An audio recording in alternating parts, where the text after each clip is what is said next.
stuck at 22% of GDP. In this situation, where neither the public sector, nor the private sector, nor the foreign investor is investing in India, this government has cut capital expenditure. In the year that ended 25-26, they have cut capital expenditure by a whopping 1,44,376 crore. The centre has cut its capital expenditure by 25,335 crore. And what is worse is the state's capital expenditure, for which the centre gives advances, is cut by 1,19,041 crore. Should there not be an explanation? Why did you not give the money? Or did you impose conditions which the states can't fulfill? There must be a reason for that. No reason in the Honourable Finance Minister's speech. The second challenge is unemployment. All of us agree, all of us should agree, in our constituencies, the most number of requests is for job. Youth unemployment is 15%. Less than 25% of the workforce is in regular employment. There is a shift to self-employment, and more workers are in the agriculture sector than there were 4 or 5 years ago. Only in a country with 144 crore people, only 195 lakh, that is less than 2 crore, are employed in a factory. Yeah. Manufacturing, which is largely factories, is stuck at 16% for many, many years. I'll give you an example. The PM internship scheme was touted. Last year, the finance minister made that statement. Corporate houses were persuaded to offer internship. 1,65,000 offers came. Only 33,000 were accepted. Are there no young men and women to accept an internship in big companies? Only 33,000 accepted. And of the 33,000 who accepted, 6,000 left the job. So what is wrong with the internship scheme? She touted it last year. She must explain why the scheme has totally failed this year. The third challenge is the slow growth rate. In paragraph 14 of the Honourable Finance Minister's budget speech, she said, and I'll quote that,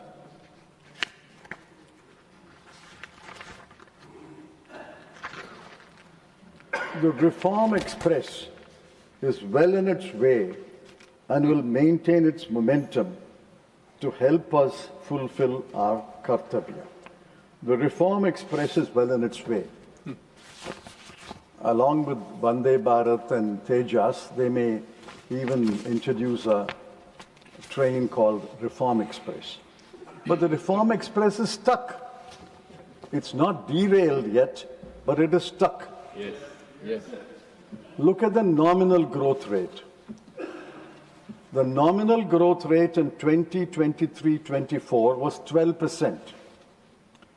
In 24-25, it came down to 9.8%.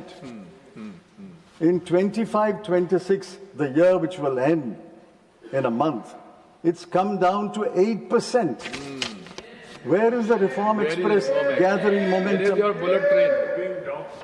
No bullet train is coming.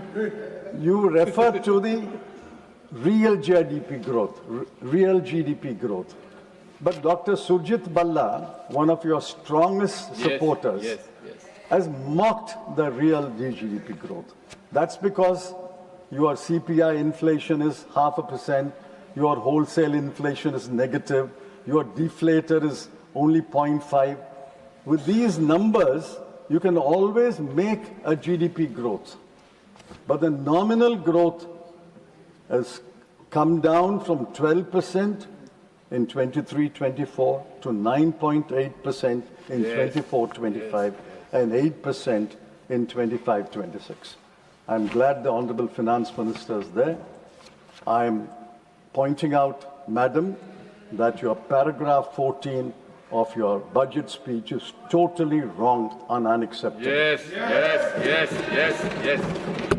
The last challenge, there are others who will touch upon the other challenges.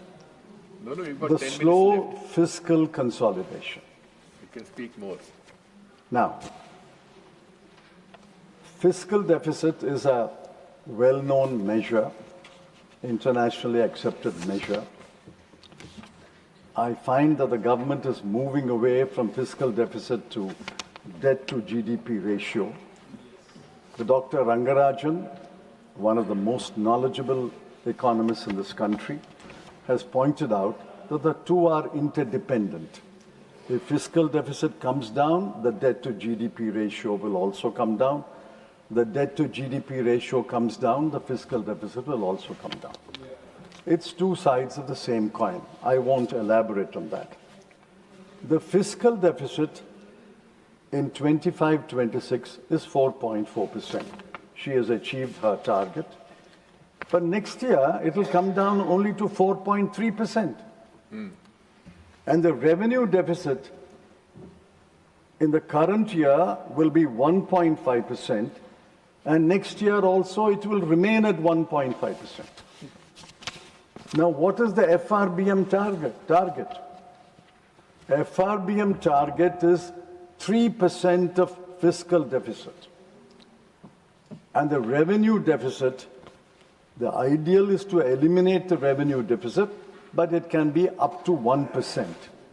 At this rate of consolidation, which Dr. Rangarajan in a very analytical article has called out as a mockery. At this rate of fiscal consolidation, it will take 12 years to achieve the FRBM target. The FRBM target was last achieved only in 1 year, 2007-8, on the fiscal deficit. But since then, the fiscal deficit is ballooned, and then they're trying to bring it down. But at this rate of fiscal consolidation, it's like taking baby steps. Baby steps will not allow you to run 100 meters or 1,000 meters race. And then what saved the Honorable Finance Minister, not because of higher revenues, but because of higher financial discipline, what saved her was she cut total expenditure by 1 lakh crore, and the RBI gave a dividend of 3 lakh crore. That is how it saved the fiscal deficit. But for these cruel cuts in capital expenditure, but for the bonanza received from the RBI, the fiscal deficit will not be 4.4%, it will be 5.5%.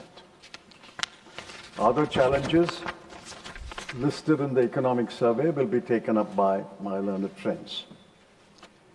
Now I'm looking for the Honorable Mr. Shivraj Singh Chauhan.